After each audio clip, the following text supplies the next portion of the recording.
اب سعودی عرب نے وہ پوزیشن لی ہے کافی سارے معاملات میں, یوکرائن رشیا میں اس نے مصالحت کا رول لیا ہے, دیکھا آپ نے امریکہ. سو میرا خیال یہ ہے کہ سعودی عرب کا اور امریکہ کا, میں سعودیہ کی بات کر رہی ہوں, کس چیز کا انتظار کیا جا رہا ہے انٹروین کرنے کے؟ میرا خیال یہ ہے کہ بیک ڈور انٹروین آلریڈی چل رہا ہے, بیک ڈور ڈپلومیسی چل رہی ہے. وہ جو 24 سے 36 گھنٹے کا بات کی گئی تھی وہ فوری طور پہ رکوائی ہے, اور اس کو رکوانے کی وجہ آپ کو کل جو امریکن فورن سیکٹری کی کالز ہیں اس کے بعد معاملہ اب رکا ہے. اب ایون انڈین میڈیا جو ہے وہ پیچھے ہٹتا نظر آ رہا ہے آپ کو. سو میرا خیال یہ ہے کہ یہ ڈپلومیسی کام کرے گی, نہیں تو پھر بھارت کا جنون اور پھر پاکستان کا جواب.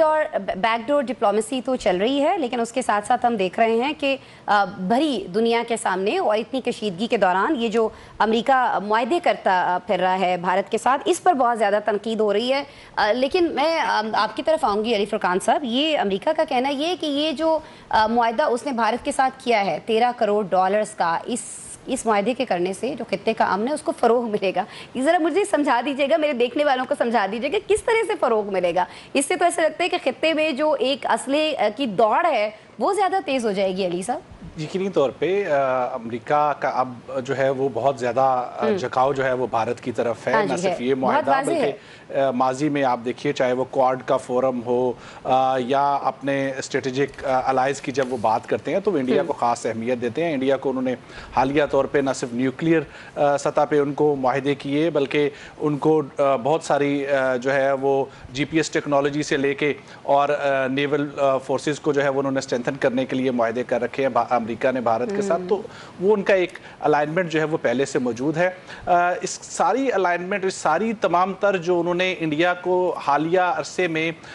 جو ہے وہ ویپنائز کیا ہے, اس کی ٹریننگ کی ہے, اس کو جو ہے وہ چین کے مقابلے میں کھڑا کرنے کی کوشش کی ہے, وہ سب تو جو ہے وہ دھرام سے گر گیا. وہ تو کہاں, وہ تو ایک ہی آپ دیکھیے کہ اس حملے کے نتیجے میں سب سے پہلے جنگ میں جو ہے وہ فضائی برتری جو ہے وہ اپنی ثابت کرنا ہوتی ہے کسی ملک کو. بھارت تو پہلے ہی قدم کے اوپر اپنی فضائی برتری جو ہے وہ گرا بیٹھا ہے, اور اتنی بڑی جو اس نے انویسٹمنٹ کی تھی وہ سب کی سب گر گئی. تو امریکہ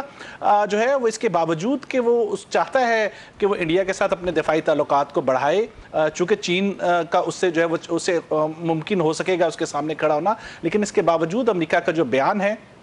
وہ اس نے بھارت کی حمایت نہیں کی ہے, بلکہ اگر آپ اس کو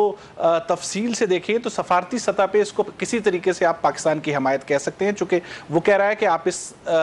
کشیدگی کو دونوں ملک حل کریں. یہ پاکستان کی فتح ہے. جو امریکہ کا جو بیان ہے اور جو مارکو روبیو کی جو بات چیت ہوئی ہے دونوں ملکوں کے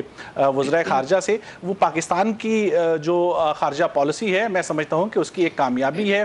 اس وقت کوئی ملک سوائے اسرائیل کے بھارت کے موقف کے ساتھ کھڑا نہیں ہوا ہے. اس دہشت گردی یا اس واقعے کو ضرور مذمت کی ہے اس کو دہشت گردی کا تناظر میں, لیکن کسی نے بھارت کے اس پوائنٹ کو تسلیم نہیں کیا. اگر ایسا ہوتا تو یہ ملک پاکستان سے جو ہے وہ مطالبہ کر رہے ہوتے, یہ پاکستان سے یہ نہ کہہ رہے ہوتے کہ سچویشن کو ریفیوز کیا جائے. ڈیفیوز کرنے کے لیے فون کالز نہیں ہو رہی ہوتی بلکہ کچھ اور مطالبہ جو ہے وہ پاکستان سے کیا جا سکتا. تو آپ کو ابھی تک سفارتی سطح پر علی صاحب جو کوششیں ہیں وہ پاکستان کے حق میں جاتی ہوئی دکھائی دیتی ہیں. اچھا, کل کی کچھ پریس بریفنگ کی بات کر لیتے ہیں ناظرین ایک بار پھر سے. اسحاق ڈار صاحب نے اس پریس بریفنگ کے دوران ایک سوال کے جواب میں کہا کہ بھارت یہ چاہتا تھا کہ اس طرح کی کشیدگی پیدا کرے اور جو سنتاس معاہدہ ہے اس سے وہ کسی طور نکل جائے, اس کا مقصد جو ہے وہ سراسر یہ تھا. کاشف رفیق صاحب, سر میں آپ کی طرف آؤں گی. اگر یہی فوکس تھا جس طرح سے اسحاق ڈار صاحب نے فرمایا تو پھر تو یہ تو حل کر لیا نا, لائک بھارت نے یہ تو اچیو کر لیا, نکل گیا وہ سنتاس معاہدے سے, تو پھر اس کے بعد ہم سمجھے کہ مزید کچھ جارحیت نہیں ہونے والی ہے, مقصد تو حاصل ہو گیا اس کا. دیکھیں, پاکستان اور بھارت کی یہ کشیدگی کم ہو بھی جائے, اگر بھارت نے سنتاس معاہدے کو معطل کیے رکھا اور بھارت نے پاکستان کے پانیوں کا راستہ زبردستی روکا تو پھر تو جنگ ہونی ہے. بھلے پھر امریکہ بیچ میں آئے نہ آئے, کوئی چائنا بیچ میں آئے نہ آئے, کیونکہ لائف لائن ہے واٹر ہماری جی, ٹھیک ہے. یہ تو ایک بڑی پڑھی لکھی سی کلیئر بات ہے. سنتاس معاہدے میں انٹرنیشنل گارنٹیز موجود ہیں, وہ گارنٹرز جو ہے وہ اس پہ گفتگو کریں گے, اس پہ بات کریں گے, چیزوں کو آگے لے کے جائیں گے. اصل مسئلہ یہ ہے کہ جو میرے بھائی مشرقی صاحب کہہ رہے تھے ایک ملک کا نام وہ بھول گئے, یہ آپس میں انیکسز ہے امریکہ کا, انڈیا کا, اسرائیل کا اور افغانستان کا. افغانستان کے راستے پاکستان سے انسرجنسی ہو رہی ہے. ابھی جو آج آڈیو کنورسیشن پکڑی گئی ہے وہ خوارجیز کو جو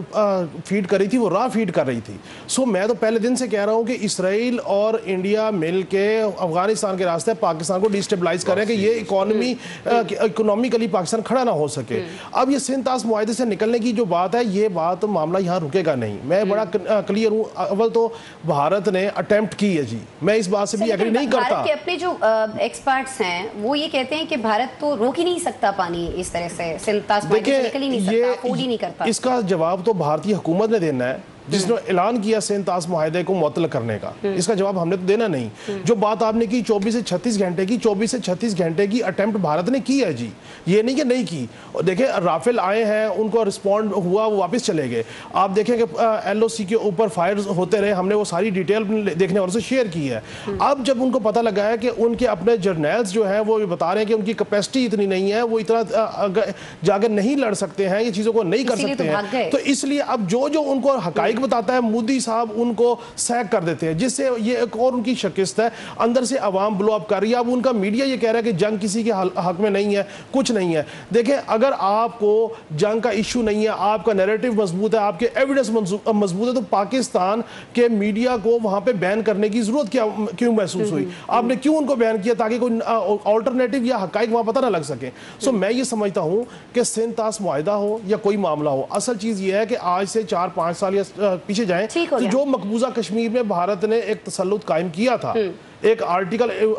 لگا کے, وہ سارا سمجھ رہا تھا کہ مقبوضہ کشمیر کا ایک حصہ میں اپنے ساتھ ملا چکا ہوں. اب وہ ساری کی ساری چیزیں واپس وہاں پہ بیک ٹو سکیئر آ گئی ہیں. جب تک کشمیر کا مسئلہ حل نہیں ہوگا, کشمیر کا مسئلے کے ساتھ پانی کا مسئلہ ہے, اگر پانی کا مسئلہ کے اوپر بھارت ہردرمی کرے گا تو پھر پاکستان ایک قدم بھی پیچھے نہیں ہٹے گا. پھر معاملہ پھر بھارت کی تقسیم پہ معاملہ ختم ہوگا. ٹھیک ہے جی, بھارت کی تقسیم پہ معاملہ ختم ہوگا. مجھے یہ بتا دیجیے گا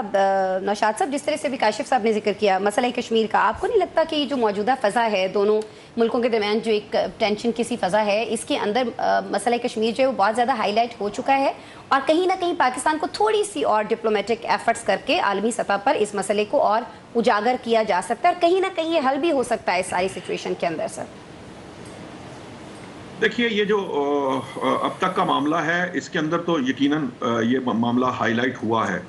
ہم ہمیشہ سے پاکستان جو ہے وہ بہت کلیئر موقف رکھتا ہے اور ساری دنیا کے سامنے اس کا برملا اظہار کرتا ہے. ہم تو یہاں تک کہ ہمارے وزرائے اعظم جو ہیں وہ یونائٹڈ نیشنز کے اندر اپنے خطاب کے دوران کشمیر کا ذکر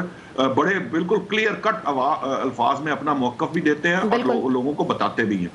معاملہ یہ ہے کہ اصل میں نا دیکھیے جب کوئی بندہ ہٹ درمی پہ اتر آتا ہے نا تو اس کے سامنے کوئی لاجک, کوئی توجیہ, کوئی سیدھی بات اس کی آتی نہیں ہے. اب مسئلہ یہ ہے کہ یہ بات اب ساروں کے سامنے ہے. یہ جو پہلگام واقعہ ہے اس سے ریلیٹڈ تمام انٹیلیجنس جو رپورٹس باہر آ گئی ہیں, لیک ہو گئی ہیں, وہ بھی ہم سب کے سامنے آ چکی ہیں. یہ جو پوری دنیا اس کے ساتھ نہیں ہے اس کی وجہ بھی یہی ہے کہ ان کے پاس اس کے ثبوت نہیں ہے یا ان کے پاس کوئی لاجک نہیں ہے, وہ لاجیکلی بھی اس کو ایکسپلین نہیں کر پا رہے, جس کی وجہ سے کوئی ملک ان کا ساتھ دینے کو تیار نہیں ہے. امریکہ نے بھی بڑے طریقے کے ساتھ جو ہے نا ان سے ایک طرح سے ڈپلومیٹکلی یہ معاملہ چھڑایا. اصل میں تو انہوں نے پاکستان کے موقف کی تائید کر دی کیونکہ پاکستان کہہ رہا ہے کہ جنگ نہیں کرنی, انڈیا تو کہہ رہا ہے جنگ کرنی ہے. تو اگر وہ جنگ کرنے کے ساتھ ہوتے تو امریکہ ہمیں فون نہ کرتا یا ان کو فون نہ کرتا. امریکہ کم از کم سائلنٹ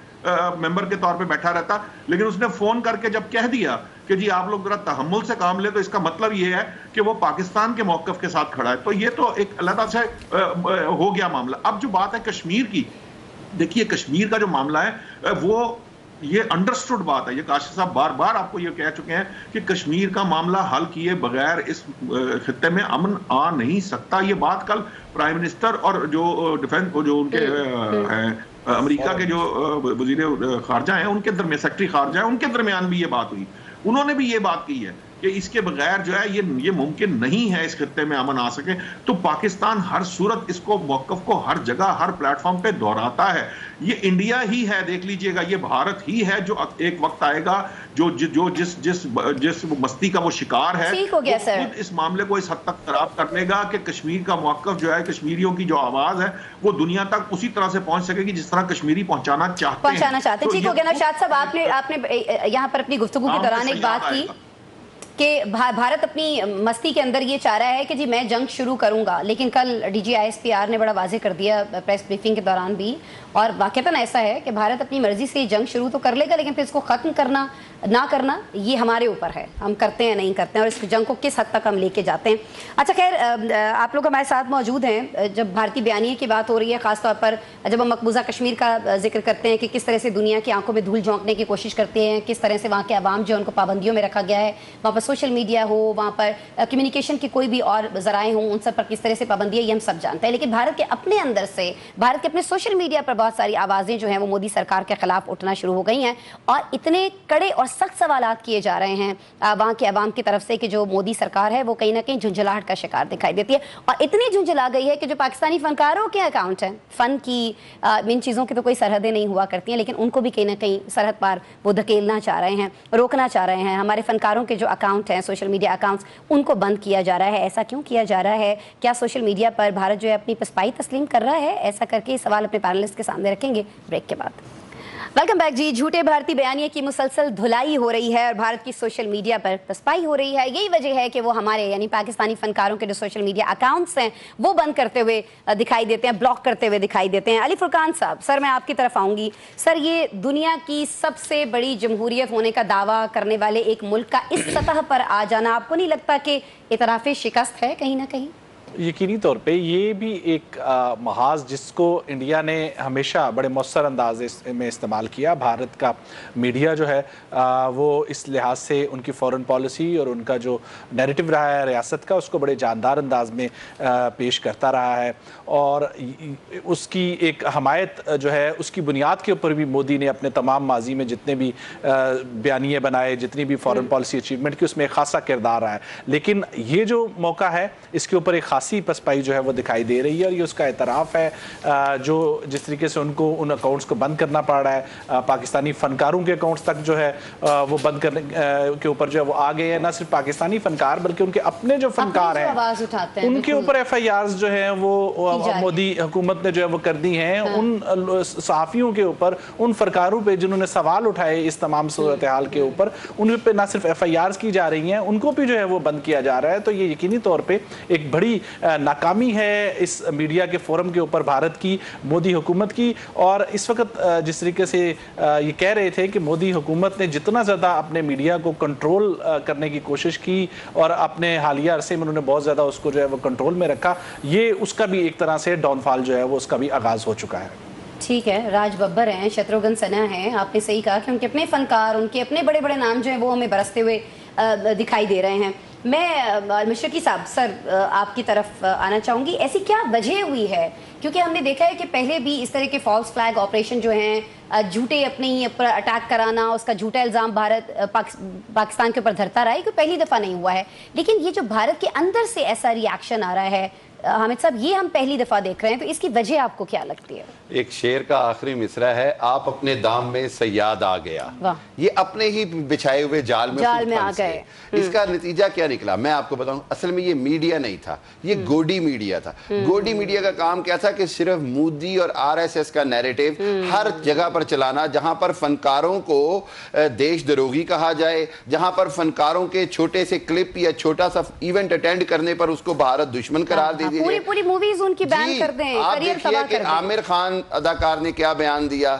شاہ رخ خان کو اپنا بیان واپس لینا پڑا، سلمان خان کو مودی کے گھر جا کے ایک طرح سے معافی مانگنی پڑی۔ مسلمان فنکار جو وہاں پہ دیوتا کی حیثیت رکھتے ہیں، اس مودی سرکار نے ان کو کس انداز میں ہیوملیٹ کیا یہ ہم جانتے ہیں۔ اچھا، ہمیشہ سے یہ ہوتا ہے، یہ علی کی بات بالکل ٹھیک ہے کہ ہم پاکستان میڈیا یا پاکستان کا جو سوشل پلیٹ فارم ہے وہ تھوڑا سا ہمیشہ بیک فٹ پہ رہا یا کاؤنٹر نیریٹو اس طرح نہیں کرتا تھا۔ یہ فرسٹ ٹائم ہے کہ ہمارا، میں آج ایک اور پروگرام میں بھی کہہ رہا تھا کہ پورے پاکستان کے میڈیا نے بڑی مؤثر اور جاندار حقائق پر مبنی جواب دیا، جس کا نتیجہ یہ ہوا کہ انڈیا کے میڈیا، انڈیا کی حکومت کو پیچھے ہٹنا پڑا، اور جو ہمارے جو فنکار ہیں یا جن کے اوپر یہ پابندیاں لگا رہے ہیں، یہ اس بات کا ثبوت ہے کہ انڈیا وہی بات ہے کہ نہ کرکٹ میں ہمارے ساتھ کھیلنا چاہ رہا تھا، ہم سے بھاگتا ہے، اس کے بعد جناب ہر انداز میں، اور اب رہ گیا تھا ایک فنون لطیفہ جو پوری دنیا کا ایک جیسا ہوتا ہے، اس کی کوئی سرحد نہیں ہوتی، اب اس میں بھی وہ چھوٹے دل اور چھوٹے پن کا مظاہرہ کر رہا ہے، اکاؤنٹس بلاک کرنے، میرے اکاؤنٹ کو پتہ نہیں کتنی بار انہوں نے رپورٹ کیا. میں ہنستا بھی ہوں, میں کہتا ہوں یار اس سے مجھے کیا فرق پڑنا ہے. لیکن میں آپ کو ایک بات بتا دوں, پوری دنیا اس کو دیکھ رہی ہے, پوری دنیا دیکھ رہی ہے. اور انٹرسٹنگ بات یہ ہے کہ ہم جب, میرا خیال علی کو بھی پتا ہوگا, شاہد صاحب کو بھی پتا ہوگا, کہ پوری دنیا کے اندر جب ہم ریسرچز کرتے ہیں نا, تو ہمیں باقاعدہ یہ کہا جاتا ہے کہ آپ نے جب پی ایچ ڈی تھیسس کرنا ہے یا کوئی تھیسس کرنا ہے نا, تو ریفرنس میں آپ نے انڈین میڈیا کوٹ نہیں کرنا, because they are not credible reference. آپ اندازہ کیجئے کہ یہ پوری دنیا میں ایک مسلمہ اصول بن چکا ہے کہ انڈین میڈیا کی رپورٹس یا کوئی چیز کریڈیبل نہیں. آپ گارڈین مینشن کریں, آپ ڈان مینشن کریں, آپ نیو یارک ٹائمز مینشن کریں, لیکن آپ نے انڈین میڈیا کو مینشن نہیں کرنا. سو میرا خیال یہ ہے کہ انڈیا کی یہ بھرپور شکست ہے, اور اس سے کچھ نہیں کر رہا انڈیا, ماں سوائے اس کے کہ خود اپنی عوام کے اندر بھی مزید چھوٹا پڑ رہا ہے. ہاں, اور کہیں نہ کہیں کاشف صاحب ہم دیکھ رہے ہیں کہ جو مودی کا گھمنڈ ہے وہ ہمیں اس طرح کے اقدامات سے ٹوٹتا ہوا کہیں نہ کہیں دکھائی دیتا ہے. جب آپ اتنے چھوٹے لیول پر آ جائیں کہ فن کو آپ روکنے کی کوشش کریں, اس کو ایک باؤنڈری کے اندر لانے کی کوشش کریں. کاشف صاحب دیکھیں جی, پہلے تو آپ یہ دیکھ لیں کہ انڈیا کا جو اکثریتی میڈیا ہے وہ سارا ان بزنس مینوں نے خرید لیا ہے جن کے بزنس مفادات مودی کے ساتھ ڈائریکٹلی اٹیچ ہے. سو جب ان کے آگے پراکسیز نے ان کا میڈیا خرید لیا تو وہ وہی بات بولیں گے جو مودی کو سننا کو اچھی لگے گی, جو مودی کہے گا وہی بولا جائے گا. سو ہمارا مسئلہ یہ ہے کہ ہم نے تو کوئی ان کی چیز بین نہیں کی, ہم نے تو کہیں پہ کوئی چیز بلاک نہیں کی. ہم نے تو کہا جی آپ اپنا نیریٹو پیش کریں, ہم اپنا نیریٹو پیش کریں, لیکن جھوٹ زیادہ دیر بکا نہیں کرتا, ڈٹائی ضد ہٹ درمی زیادہ دیر بکا نہیں کرتی. ہمیشہ سچ نے ہی پریویل کرنا ہوتا ہے,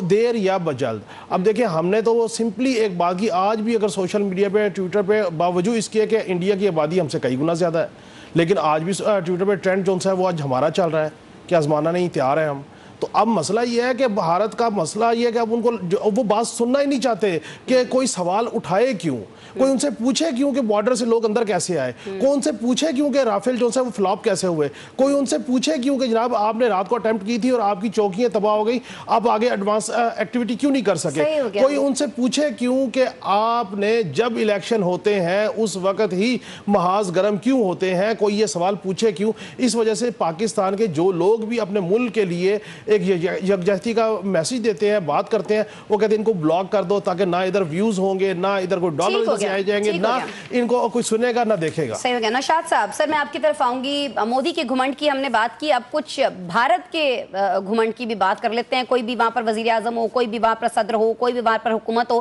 اس کو یہ گھمنڈ ضرور ہے کہ وہ ایک بڑی تجارتی عالمی منڈی ہے, اس لیے دنیا کے بہت سارے ممالک جو ہیں وہ اس کے خلاف کبھی آواز نہیں اٹھائیں گے. اور نوشاد صاحب, ہمیں اس معاملے پر بھی کہیں نہ کہیں ایسی سچویشن نظر آتی ہے, اور بڑے افسوس کی بات ہے کہ بہت سارے ممالک بہت کچھ جانتے ہوئے بھارت کی دہشت گردی کے حوالے سے ہمیں بہت خاموش دکھائی دیتے ہیں, اور اس طرح کا ریاکشن ہمیں کہیں سے دکھائی نہیں دیتا ہے جس طرح کا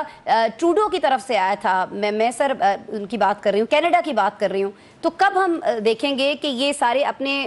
جو مطلب ہیں بھارت کے ساتھ جڑے ہوئے, جو مقاصد ہیں جڑے ہوئے, ان کو بھلا کر سچ کی بات کی جائے گی, حقائق پر بات کی جائے گی؟ سر دیکھیے اسما, جس معاشی مفاد کی آپ بات کر رہی ہیں نا, اس وقت وہ ایک حقیقت ہے. آپ یہ جو کچھ اس وقت ٹرمپ کر رہے ہیں دنیا میں, وہ سب کے سامنے ہے. انہوں نے آج ہی کل یعنی 100 دن کی رپورٹ کے اوپر بڑا دعویٰ کیا, حالانکہ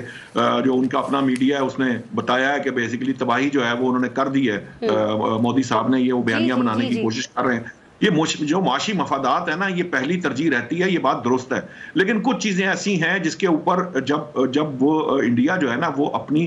جو وہ لابی جو پہلے اس کی کام کرتی تھی وہ نہیں کر پائے گی. اور اس کے اندر ایک بہت بڑا, میں یہ آپ کی پچھلی جو یہ ڈیبیٹ تھی اس کے اندر ایک لائن ایڈ کرنا چاہتا ہوں. ہمارے ہاں عام آدمی نے درگت بنا دی ہے بھارت کی. عام آدمی نے میمز بنا کر ان کی مت مار دی ہے. ان کو سمجھ نہیں آ رہی کہ وہ اس کا کیا جواب دیں, کیونکہ وہ میمز ہیں, اور میمز کے ذریعے ہی سوشل میڈیا نے وہ جو کوحرام برپا کیا ہے بھارت کے اندر کہ ان کے پاس کوئی جواب نہیں ہے. ریزن اب وہ فنکاروں کے تو جو ہے وہ کر لیں گے, ہینڈل بین کر لیں گے, لیکن ایک عام آدمی اور یہ لاکھوں کروڑوں کی تعداد میں لوگ جو جوتے مار رہے ہیں, کے بھی کر رہے ہیں, نامور صحافیوں کے بھی کر رہے ہیں. جی وہ ان کے تو کر لیں گے, لیکن یہ جو لاکھوں کروڑوں اکاؤنٹ چل رہے ہیں سوشل میڈیا کے اوپر عام لوگوں کے, جو دن رات جوتے برسا رہے ہیں بھارت کے اوپر, اس کے گھمنڈ کے اوپر اور مودی صاحب کے اوپر, اور ان کی جو جھوٹ بولنے کی عادت یا یہ جو ڈپلومیسی کے ذریعے لوگوں کو بیوقوف بنانے کا معاملہ, یہ سارا کچھ اب ایکچولی ایکسپوز ہو رہا ہے. یہ جو کینیڈا کی آپ بات کر رہی ہیں, آسٹریلیا ہو, کینیڈا ہو, امریکہ ہو, برطانیہ ہو, وہاں پہ